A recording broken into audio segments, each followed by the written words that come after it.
If you're dumping a body, make sure it's dead.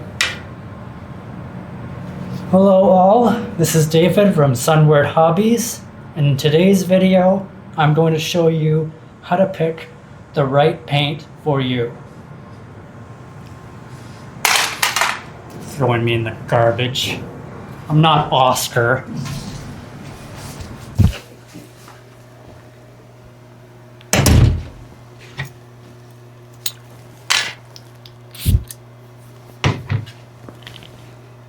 Good enough.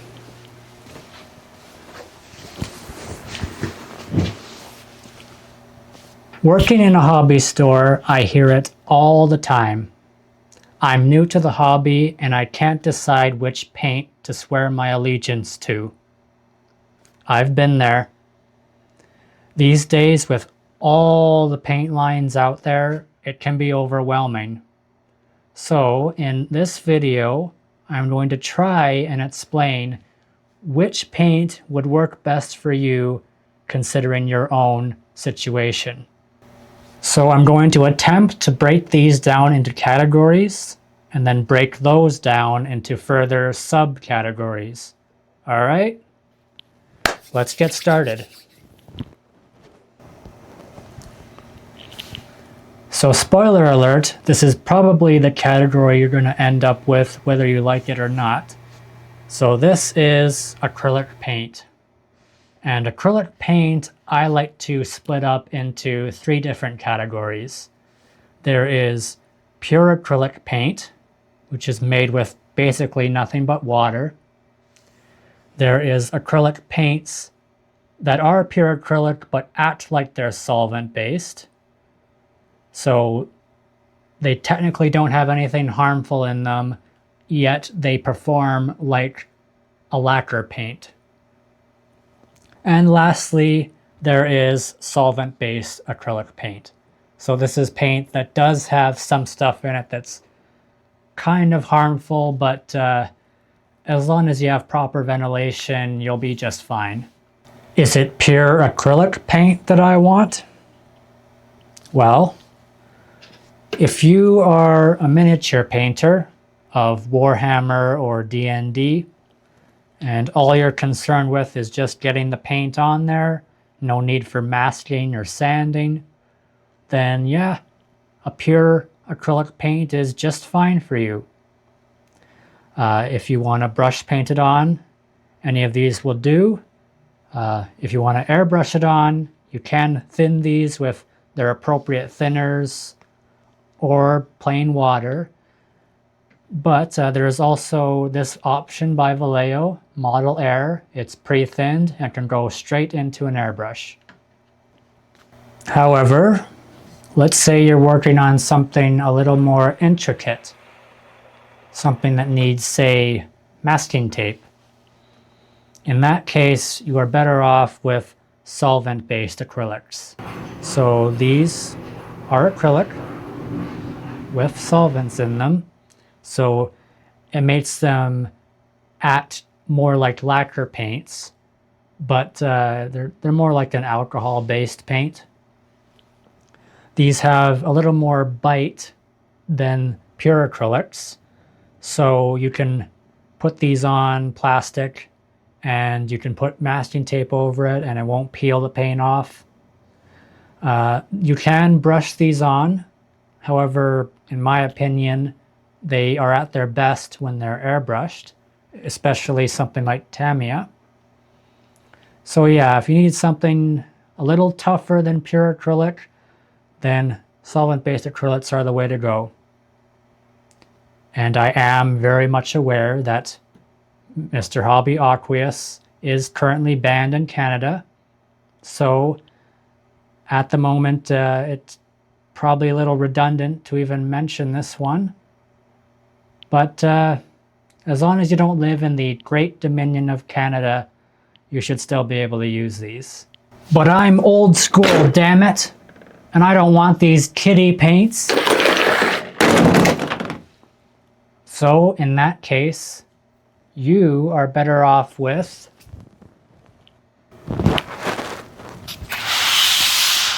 Enamel paint. For decades, enamel paint was the king of hobby paints, until, as you see today, they have been severely dwindled down to just a few brands left. But it's easy to see why they were loved for so long. They are oil-based, so they are durable and absorbent, which makes them perfect for wood model ships or any arts and crafts involving wood. So if you have the extreme patience to build wood ships, then I would highly suggest an enamel paint. And now for those who need a totally indestructible paint, there is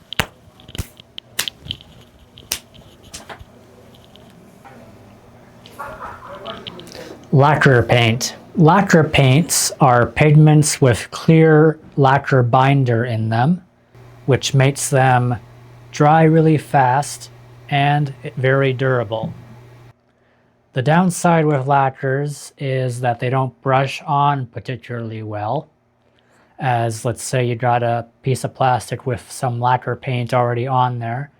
If you try brushing a fresh coat on, then it's just going to lift off what was already there, thus making lacquer paints much better to airbrush with.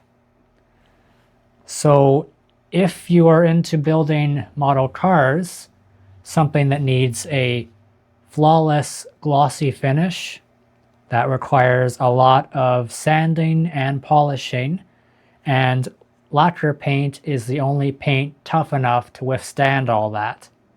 So just a few more ground rules before we wrap this up.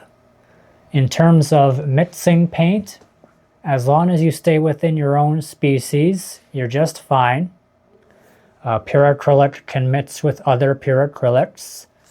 Enamels can mix with other enamels. However, I wouldn't recommend mixing metallic paints with regular paints, even if they are in the same species, as metallic paints use tiny little flakes and regular paint is just pigment, so it's best not to mix those. One other important rule is lacquer can never go on top of acrylic. The order has always got to be lacquer first, then you can put enamel on top of that, and then you can put acrylic on top of that. But it cannot ever go the other way. We have a strict hierarchy here. One other important rule is lacquer can never go on top of acrylic. The order has always got to be lacquer first, then you can put enamel on top of that. When it comes to color selection, these days pretty much all the brands are very good. Most of them have at least 100 colors to them, except there are certain ones who lag behind still. But in my opinion, we'll go by category again. The best color selection of pure acrylic paint, I'd say, is Vallejo, considering they have the model color, model air, game color, game air, and the premium color paints. It is quite vast. As for the best acrylic solvent-based paint colors, that is Mr. Hobby. Although, like I mentioned, sadly they are being neutered in this country, so pretty soon we're not going to have hardly any selection at all. Now for enamel paint, that's pretty easy, although I begrudgingly say it is Humbrol. And for the lacquer paints, again, Mr. Color. Now you want to talk about prices? Well, the number one rule about talking about prices is I can't talk about prices. I mean, I could list the current price of every single one of these paints, but with inflation the way it is now, it'll probably be outdated in 2 days. So the best thing I can do is just offer my own opinion of what paint line I believe gives you the most value. And I would have said Mr. Color, but I guess there's no point in that now. So next best one would have to be Tamiya. Very affordable and a decent selection of colors, though it could definitely be better. Hey, can you get to the point? Yeah, I'll get to the point, thanks.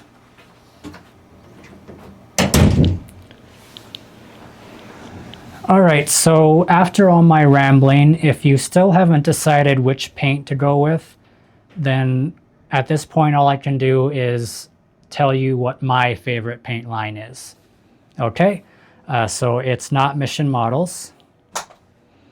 I'm not particularly fond of Humbrol.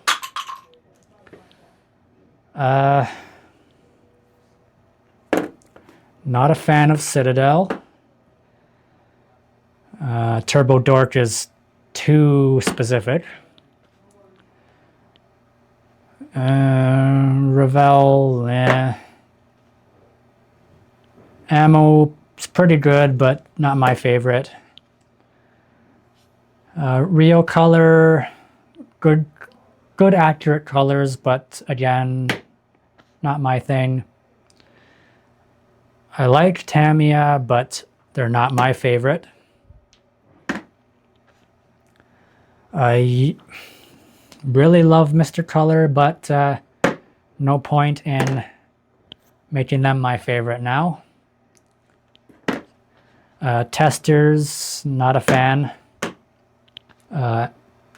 Ammo Cobra, it's good if you build cars, but I don't.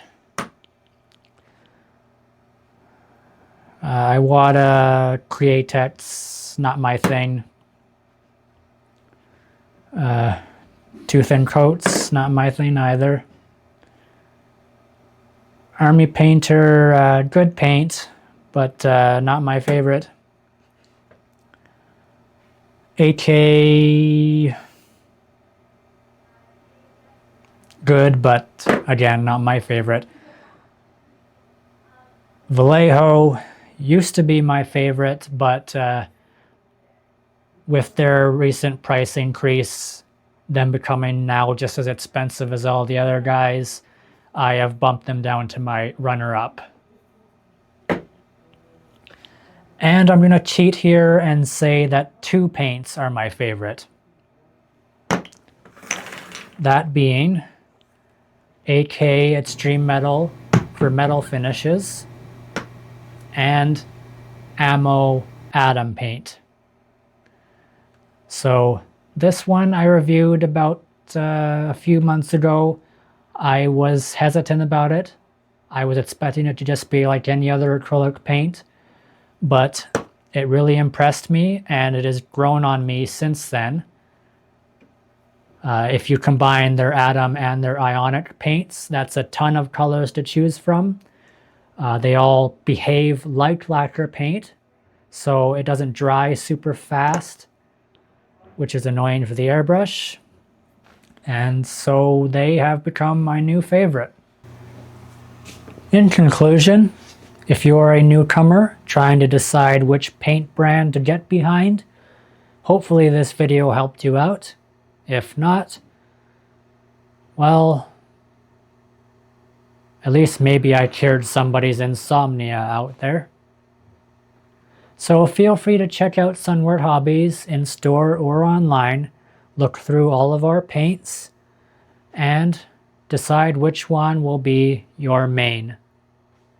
Thank you very much for watching this video. Remember to like, comment, subscribe, follow us on our socials, and until the next one, adios.